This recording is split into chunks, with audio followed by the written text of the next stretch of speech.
Mon déplacement s'effectue effectivement dans le cadre du lendemain de la deuxième édition de ce référendum prévu par l'accord de Nouméa.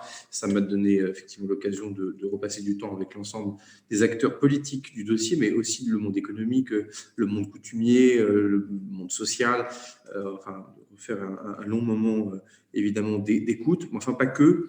L'accord de Nouméa, c'est un accord à trois, entre ceux qui souhaitent l'indépendance, ceux qui ne la souhaitent pas, pour être rapide, et l'État. Et effectivement, mon déplacement s'inscrivait dans la perspective d'une retrouvaille finale de ces trois acteurs importants. Comme vous le savez, un troisième référendum est possible, prévu dans le cadre de l'accord de Nouméa. Dans un délai de 6 mois, le Congrès de la Nouvelle-Calédonie pourrait demander la tenue de ce troisième référendum. Évidemment, il a un caractère plus ultime, plus grave aussi, au regard des circonstances économiques, sanitaires, des circonstances institutionnelles, bien évidemment, puisque derrière ce troisième référendum, on arrive à la fin de l'accord de Nouméa, quoi qu'il arrive, et donc il nous faudra imaginer quelque chose de nouveau. J'aurai peut-être l'occasion de réapprofondir les choses, mais des initiatives politiques ont été prises, notamment d'un format informel, discret, volontairement.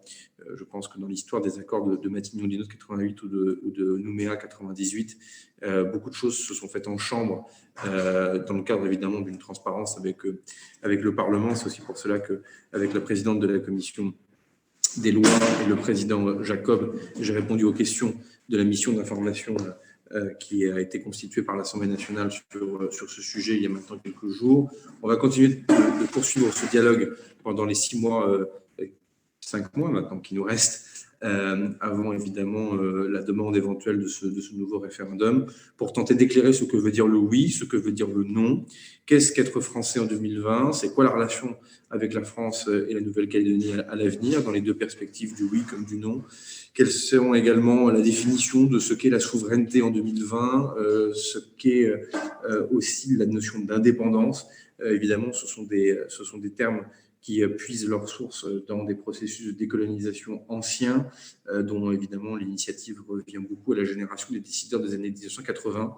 Nous sommes dans les années 2020 et donc beaucoup de questions se posent, avec un accord qui vieillit et qui pose parfois désormais aussi des questions sur ses effets en matière de rééquilibrage économique et social, sur la question évidemment du corps électoral, sur lequel un certain nombre de questions se posent. Bon, la Nouvelle-Calédonie, en 2 ou 3 minutes, c'est quasiment impossible, donc je répondrai peut-être à des questions plus précises, étant entendu qu'il y a une actualité autour du nickel, sur lequel je peux avoir des choses à dire, puisque depuis mon départ, un thème se réimpose dans le débat public calédonien.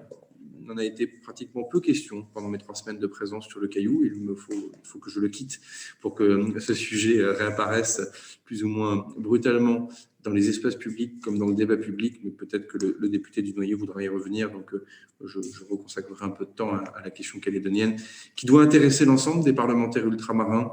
Je pense que ultramarins déjà, et puis tous les parlementaires par ailleurs.